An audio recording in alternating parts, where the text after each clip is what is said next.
Hey, everybody. Andy Linneman and John Foster here. It's Wednesday night. This is the Wednesday before Memorial Day. Today is actually my oldest child's 38th birthday, John. How do you know you're old? Is that when your oldest kid is almost 40, so I'm a pretty old guy. And we've just finished our first rookie draft of the 2026 season. John, how you doing? I'm good. I'm good. I had the first draft pick, so how can you go wrong? Well, That's right. I think I could show you how.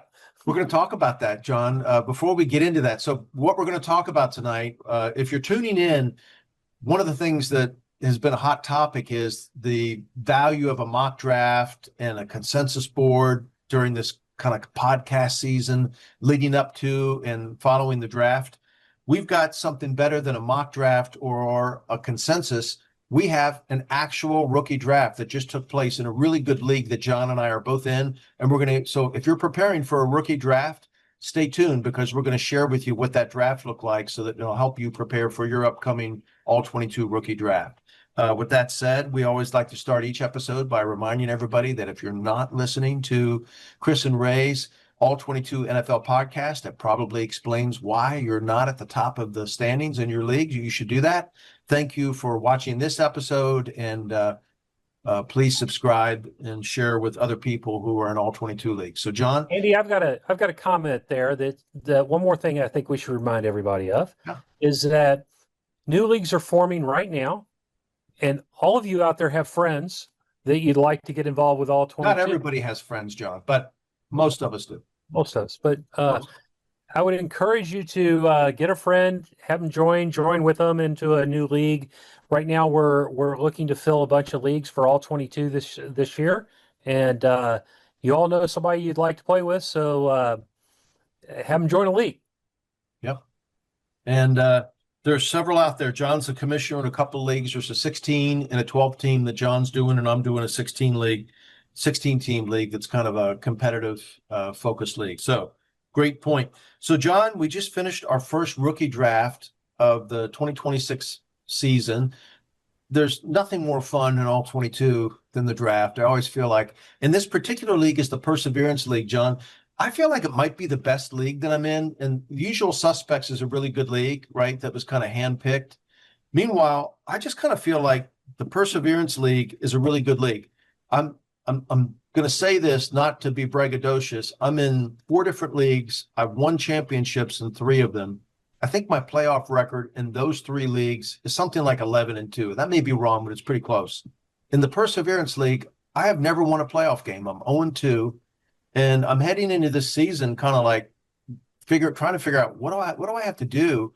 I lost last season. Not only did you win the league, but you personally eliminated me from the playoffs.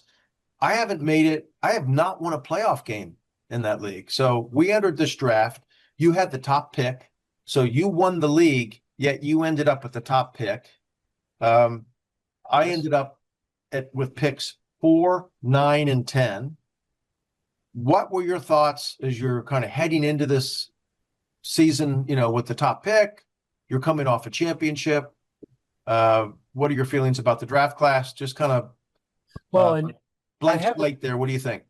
my team there has really come together well, and I was struggling in that draft pick, and I really didn't want the overall first pick. My quarterback room is already too deep, and I don't have room to carry a 5th quarterback in that league. So it was like trying to trade that draft pick and get something for it this year was harder.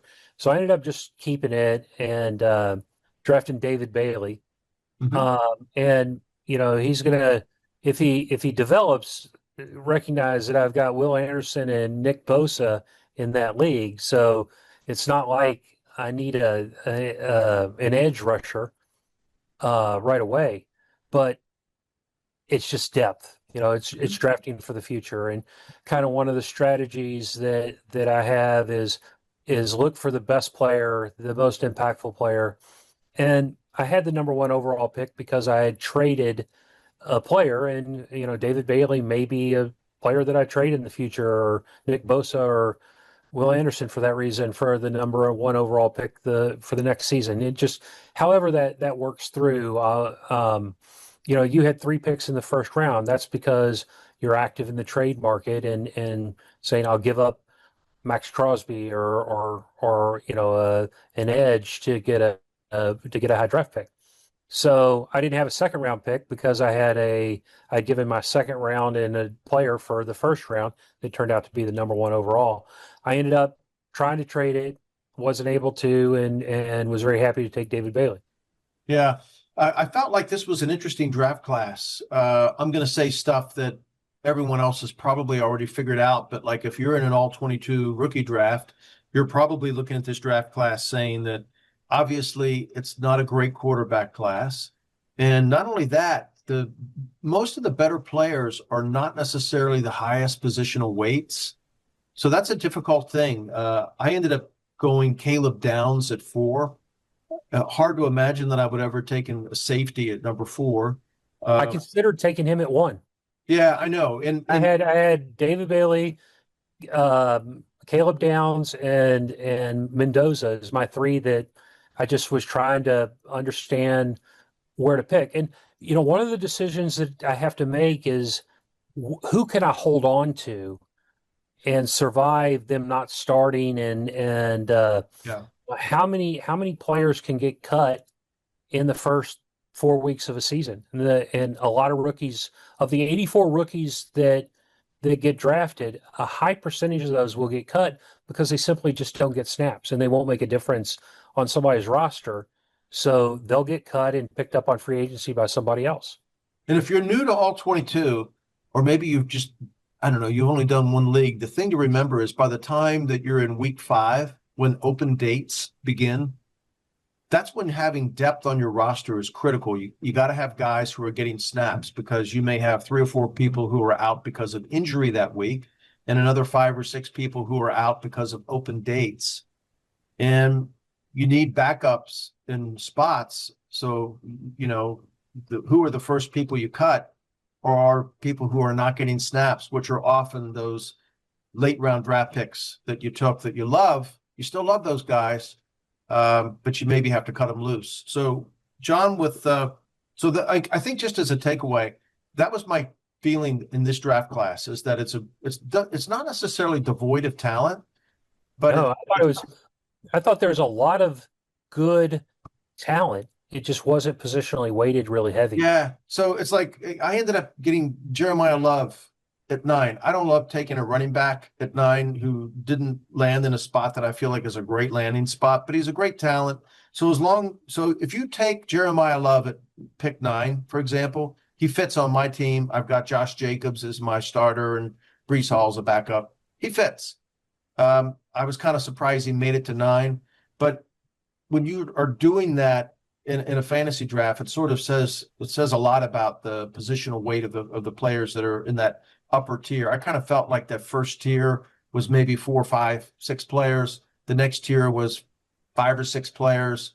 And then there was like this group of players where now it's like, what's your favorite flavor of ice cream? And so with that said, as you're preparing for your draft, John, I just feel like if you're going into a draft, we want to give you some things to think about. So you're about to start your rookie draft, and I've just got some stuff I want to talk about. So first of all, it's the construction of your roster. And one of my things is I don't think you should be drafting for need necessarily in an all-22 rookie draft, especially this draft class. Just draft good players, but you're looking at your roster construction. You should be looking at how many players you have on your roster. If you already have 64 players, how many draft picks do you really need? Well, if you have 64 players and 10 draft picks, you're going to be at 74. You're going to cut 19 between now and the start of the season. So look at your roster and say, do I have 19 players I really want to cut? One of the coaching components that I had with a new player in a league yesterday was that you have 65 players and you have 10 draft picks. Trade a few draft picks and a good player for a great player. How do you improve your roster because you don't want to cut 19 players the week of the start of the season. and which draft picks really have value. You and I see draft picks a little differently. We've talked about that. We'll talk about it a little bit differently, but um, the first round, those guys are going to get snaps in most cases. I'm not sure Mendoza is going to get snaps before week 5. So, um, that when does he start to become, when does he become the starter? I haven't really looked at their schedule and when that'll I know, come, but like, you don't even need it in your case. Most of the people who draft Mendoza probably already have a quarterback, right? yeah. In an all-22 league. And I really weighed that, but as I said, I've got 4 quarterbacks on my roster, and it's like, I'm happy with the 4 that I have. So what do I, when do I, and the other component of that is think about who's available in free agency. Malik Willis is available in a lot of leagues out there right now. He's going to be a starter this season. I'm sure he's going to be one of the highest bid on players in the first week for putting people on rosters. So those players are out there too. So there are some quarterbacks that are available on the waiver wire. Yeah. So I feel like that's the thing. So I always feel like the starting point is, can you win and what are you trying to accomplish? So as you're entering a rookie draft, how many picks you should have and where they're aligned should start with, what am I really trying? Can I win this year? And if the answer is yes, you may not want as many rookies because you probably don't have as much room. John, one of the things we've noted in that particular league, kind of a weird thing that I didn't even think of until after the draft was over. My team, I've taken 6 draft picks in 2 years, 6 rookie draft picks in that league. And the minimum number of draft picks that anybody had in this year is 6. So it's an example of, I'm kind of always thinking win now. So I've had fewer draft picks, but I haven't won a playoff game in that league, right? So can I win? How many players are on your roster? So do you have room for rookies? The other thing to remember is every all-22 roster is probably going to have 1 to 3 injuries through the preseason and training camp. John, one of the worst, like I have never felt worse for a guy than I felt for you last year in Usual Suspects. And I mean this sincerely. When I had just made this draft pick in our slow draft and I was just couldn't decide between Rashawn Slater and I'm having a senior moment, the left tackle for the Eagles. Yeah. The kid from Australia. Yeah. Rugby player. That guy. That's okay. I'm not even going to try to edit this out because it just shows we're a couple of old farts. But anyway, Mailata. I've only got him on 3 teams. Yeah. So I went through and I had this whole kind of evaluation I went through, and I just went through this very analytical process of weighing this data, went with Mailata. Couple 3 or 4 picks later, you go Slater, and the next day he goes down for the season. So remember that as you're preparing for the draft and trying to figure out how many draft picks can I keep on my team, remember you're probably going to have 1 to 3 camp and preseason injuries. The next thing to remember is once the season starts and we get to week 1, you're going to be bidding on free agents. So as you look at the free agent list, first of all, anybody who's in a league with me that wants Malik Willis, you better be prepared to bid $251 because I'm going $250, John. Just saying. Yeah. So don't send a baby to buy the beer. That's my mantra. And then the last thing to remember. I hope you do bid $250 for him. Yeah, that's what's going to happen because I'm not going to let somebody get him for. Go for it, buddy. 200. He's a starting quarterback. And the last thing to remember is, as you've done all of this math and how many draft picks can I burn, then you got to remember that week 1, there's going to be 190 guys cut into some of these leagues, and 5 or 6 or 7 of those guys you might want to pick up. So when you do that math and work backwards, now the question is, how many draft picks should I expend? So what do you think about all that? I agree with you. And during the draft that we just completed, there was 8 trades made during the draft. And I was responsible for a couple of those, and I was trying to trade away depth on my roster. Once I drafted David Bailey, I was able to trade away another edge and to reduce down the number. So I like being at that 58 to 60 range, kind of coming into the season with a plan of how to get to 53. Mhm. And so, I was making trades during the draft to get rid of players to, again, can I trade a player and a draft pick to get a much better player? Mhm. So I'm trading a good player and a draft pick to get a really good player, if you will, just to step up. And if I can continue to do that and always step up, then I feel like I'm improving my team. Um, Commentary I would make to you on the draft picks is that there are styles of draft picks that are out there. And I think, you and I could talk about that because everybody has a little different philosophy. And I really considered taking Caleb Downs 1-1 overall because I had him listed on my board as the guy that had the least opportunity to bust. Mhm.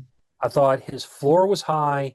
I'm not sure his ceiling is incredibly high, but I give every one of my potential draft picks a bust score, and he had the lowest bust score on my board.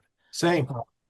And so I considered taking him a safety at 1-1 overall because it's a it's I didn't want to take a number one overall that turns out to be a train wreck. So that bust potential for me kept me from taking Mendoza. I think Mendoza has a great opportunity. I like him. I don't think he'll fail in the league. I'm not sure how high his ceiling is, but I think he'll be a quality starting quarterback. Kind of in the Jared Goff range is probably where I project him, but he could be higher than that. He could be lower than that. I don't know. I'd put him in that kind of range, but his bus score was higher than Downs, so that made me want to take Downs. And the only reason I ended up with Bailey was because of the positional weight. Yeah, that's really I love everything you just said. I was sitting here, I wanted to get in that league, I traded up late, like in the last couple of days prior to the draft to get up to 4. I was at 9 and 10, and I wanted to get a pick inside the top 5. Just I felt like if I could get to 4, I know obviously the obvious players were one of those guys are gonna follow me. Had it been Mendoza, I'd have been happy with Mendoza. I actually had a choice at 3 of Styles, Reese, or Downs. And I 4. just felt like Downs, I love all 3 of them. But I just felt like Downs, literally, you and I talked about this the day after the first round, that we didn't know that each of us were thinking that. I feel like if I were to categorize my draft style, is using a baseball analogy, I'm trying to hit the ball to the gaps. I want doubles. I'd love to have a triple or a home run, right? Be great if it's a 3-run homer or a grand slam. But what I can't have is a strikeout. I can't have a whiff. So in my track record, I have very few draft busts. And I kind of realized when I took Downs, I think that's why, is that I'm very much about playing it safe. I'd rather have a double. Whether that's good or bad, I probably could look back on some of our drafts, and I have, and they've worked out for me. And Well, it's interesting. So I would characterize, you and some others as a person that won't that doesn't take somebody that has risk factors. I think there's another strategy out there, the guys that swing for the fences. Yep.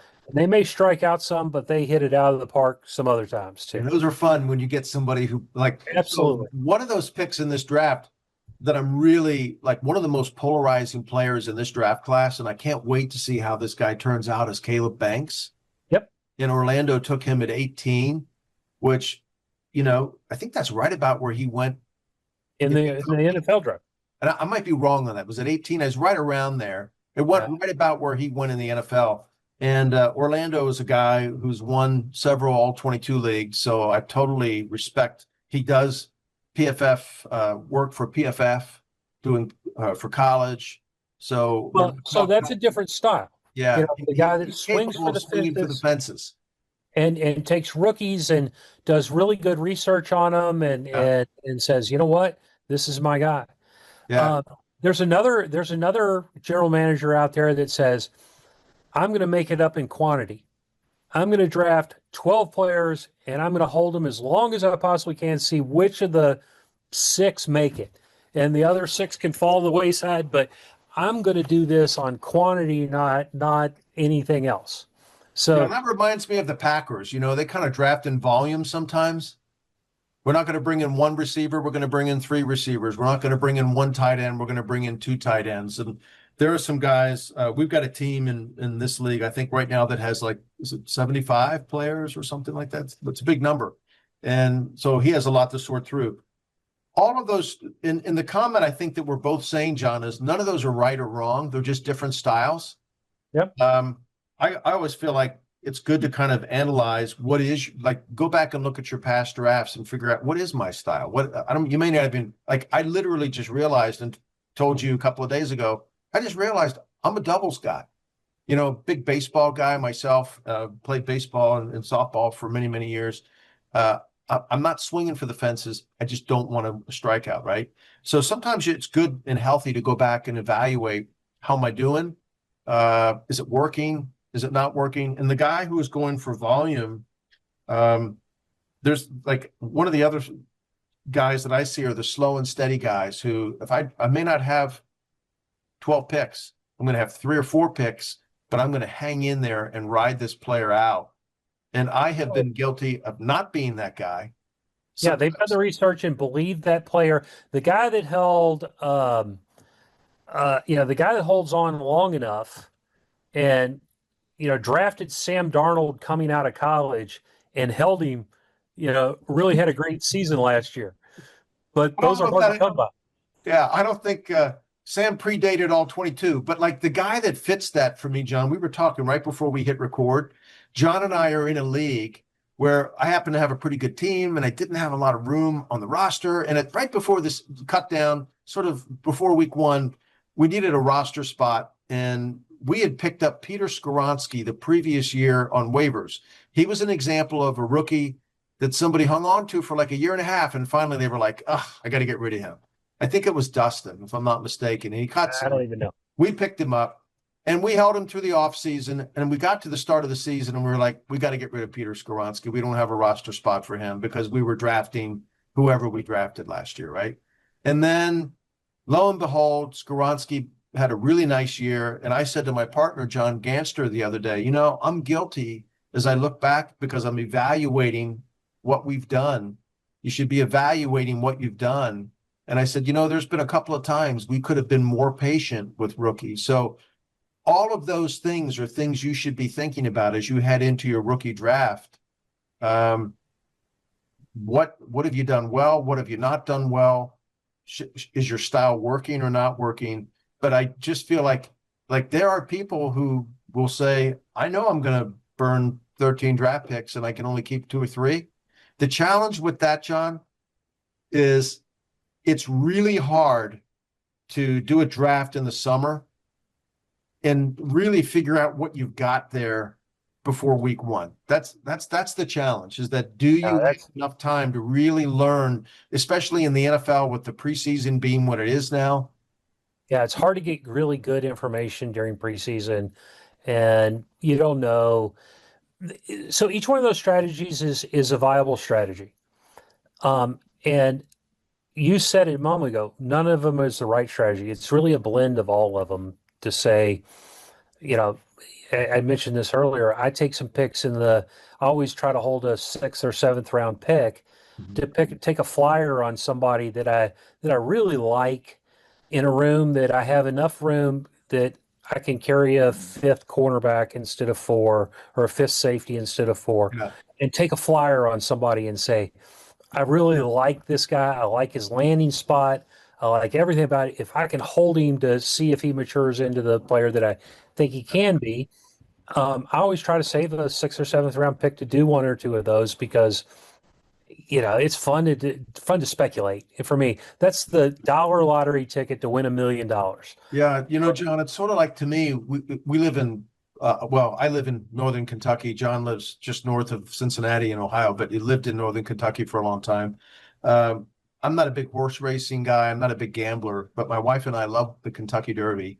And we put some money in this gambling app. Like we can't spell gambling, but we always put some money on the Derby. And to me, seventh round pick in an all-22 draft is sort of like putting $2 on the long shot in the Derby. It's like, could I use that seventh round pick in the next trade that I do, or get me a sixth round pick? Probably, but maybe there's more value in just rolling the dice. And the key there is you've got to be able to try to figure that out most of the time before the start of the season. So you want to make sure you're taking somebody that is going to either be on IR for the whole year and you can just carry him on your roster. I think of Eric Hall, somebody like that a couple of years ago. Connor Liu is a guy like that this year. Or do you just roll the dice like you're suggesting and use that pick because sometimes it works out? And if you don't work out, what does it really cost? What have you really lost by burning $2? a sixth-round pick to take. Sixth-round pick to take. My example is I took Brandon Cece, the cornerback, out and said, I like him. Let's see if he can make my roster long term. Yep. I like him. Yep. I may be dead wrong, but there was several of those out there that I thought were really good picks in the seventh round that are long shots. But if I could draft them next year, they may be a year closer to being perennial players. The biggest challenge I have with the rookie draft is making sure the players I take are gonna get snaps. Yep. Because if they score a 65 or 62 even or 58, it's better than a 0. Yep. At least they're getting on the field and developing. It's really about long-term development, right? If you've got a guy who finishes his rookie season with 200 snaps and 190 of those were on special teams, that guy's still got some development to take place, right? Before that team probably is going to throw him into a role. Trusting. Yeah, so that we're just trying to give everybody some things to think about. If anybody wants to see a spreadsheet of this draft or whatever, reach out to us. And we're happy to share the information and let's share the draft on the screen here. Yeah. And kind of let everybody look at that. Yep. And we're happy to give you insight. This is a one draft. It may not be indicative of your draft, but it is indicative of what happened in a very competitive league. Really good league. Yeah, really this one is all the teams are good, week to week, and I had a hot quarterback at the end of last season that scored a lot of weeks in the. You had a good team. You're being humble. You had a good team. The best team won that league, and but yeah, I mean, like it's a really good league. So like, I always feel like it's one thing to like even preparing for an all-22 draft. Think how much more helpful it is once we know where the guys have landed in the NFL. So now you have that as a backdrop. It means something. I feel like seeing a good 12-team league, a good league. You don't have a bunch of knuckleheads. This should be helpful for you to figure out what might happen in your draft and kind of prepare. And Andy, I'm going to come back to the challenge that I've said to you over and over again. One year, I want the All-22 league to have their draft before the NFL, just to see how good people really are. How much do we really know about football players and whatnot? Because if you ever did one beforehand, who would go number one? You'd be guessing. Yeah, it was an interesting. This particular draft was really interesting. You also had this whole thing going on, John, where a lot of us, everyone, of course, is thinking, there's the old every year. It's next year's draft class is always going to be the great draft class, right? I think next year really will be a stronger draft class. And it's not even that this was not a great class as much as it probably wasn't a great class, but just the lack of positional weight in those top spots was quite interesting, that you see. So I like this draft class a lot. You do. I just don't think there are any superstars or very few superstars. Yeah. There's a lot of quality players that will probably play in the league for a long time. You mentioned Connor Liu. I mean, I think he could be a staple with the Bengals, not this year, but next year and the year out. He could play 8 or 10 years in the league and be a really good football player. No. There's a lot of quality, good players, but there wasn't a lot of flash at the very top. Yep. Yep. I agree. Well, John, that's our story. We wanted to just share this information with everybody so that if you're preparing for a rookie draft, you've got now some stuff that you can use for homework.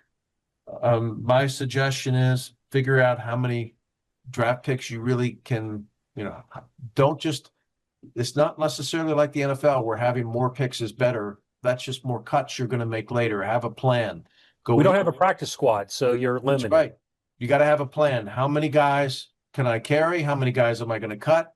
How many guys am I going to bid on? How many guys can I trade? And then how many guys am I going to pick up on Wednesday on week 1 when cuts take place? You got to factor all of that in. And then figure out your own draft style. Like, if you look back and you're somebody who has not been great at the rookie drafts in the past, like there's a couple of guys that come to mind that I look back at their drafts, and if I were them, I would probably go, it's maybe not the strength of my all-22, sort of the way I run my all-22 team, then maybe go lean on the draft and turn a couple of those picks into a player that you can count on. Like if you're not great at turning a 3rd or 4th or 5th round pick into somebody who sticks on your team, like the worst thing you could do is burn a 3rd and a 4th and a 5th round pick on a guy you're going to cut. Like, don't do that. If you don't have confidence in your ability to nail the draft, trade those picks for a guy who can help you, that you can, a veteran that you can define their role on your team. Well, and you remember the player that I'm going to reference here that was going to win the league in the draft, and you don't win the league in the draft. Yeah. You win the league in a combination draft, waiver wire, the development, the whole thing. It's if you plan on winning the season in the draft, you will fail. Yeah, that's true. Like the one thing to say, like seriously, in closing, it's pretty hard to move the needle like this year with this year's draft in particular. Like you're not going to move the needle on your ability to win a championship this year, probably. Anything could happen, but the odds are this is more about moving the needle on building a solid depth on your team this year and maybe kind of guys that would step into a starting role next year. I don't know that I see that many starters. So let's say any year, doesn't matter what draft year it is, your draft picks will add over your current players today. How many points per game do you think your draft picks will add? And if you say 1 or 2, that would be a lot. Yep. Agree. All right. Well, it was a very fun experience. Tip of the hat to Jeff Taylor, our commissioner, who I thought did a really good job of communicating. If you're a commissioner on a draft and you've got a rookie draft starting in the next couple of weeks, Jeff is awesome about making sure everyone knows when the draft begins. He has this strategy of pausing the draft at 10 o'clock at night and restarting at 8 in the morning Eastern time, which I love. Which he did not want to do that last night. Yeah, he wanted to finish last night and get it done. So at 10 o'clock, I sent him the note and said, do you want to pause the draft now? We were at pick 83, and he said no. Yeah, I didn't see all that until this morning when I got up. I was done. I was at pick 49 I was out of it after that. But I'm like, come on, Jeff, it's 10 o'clock. Pause the draft with one pick. I just think he's a really good commissioner in that he's a great communicator around the draft, making sure everybody knows the rules. If you're a commissioner in a draft, I'm one of these guys that even if it's a 4-hour draft, 4 hours a pick, get on and off the clock already. Everybody has meetings and their kids have ball games or we're on a flight, stuff happens, but get on and off the clock already. And you should be able to finish we started this draft on Monday morning and finished on Tuesday evening. And then that's what the pause overnight. Yeah. And that's a lot of that is about a good commissioner and some people in the background helping him, remind people when they're on the clock and that sort of thing. And the crazy thing about that, John, is that probably there were 3 or 4 picks. I think there were 4 picks where like a total of 12 hours came off the clock on those 4 picks or something like that, 11 hours. And we finished the whole draft. There were just some people who had meetings going on and stuff like that. So if you're a commissioner, communicate with your league, let them know when the draft starts, what the expectations are. And any league I'm in, my thing is always get on and off the clock. We don't need you to park. And if you've got guys who are going to park, then as a commissioner, keep the time limit low. Because if it's an hour, a pick will happen an hour. If you make it 4 hours, it could happen in 4 hours. So lower the time limit if you've got guys who want to park when they're on the clock. So that's my story. Sticking to it, John. I appreciate your time as always and your insight. I thought you had a great draft. Thought you did an awesome job. And my hat is off to you. I thought everyone in that league really actually did a really good job. I was surprised. I looked at it today and it's like, I really like that draft. I really like that draft. I really like that draft. So Yep. again, I think across the board, there was, people with fewer picks and people with more picks. Even the people that had more picks, I really liked their draft. Yeah, me too. It was quality. There are a few surprises that players didn't get drafted that I thought probably would get drafted. Yeah. That's the nature of 84 players drafted in a 12-team league. Yep. Agree. All right, my man. Have an awesome night. I'm off to bed. Sandman's calling. I got a morning meeting, but thank you for your time and look forward to doing it again soon. All right. Thanks, Andy. Talk to you buddy. soon. Have a great night. Take Bye. care.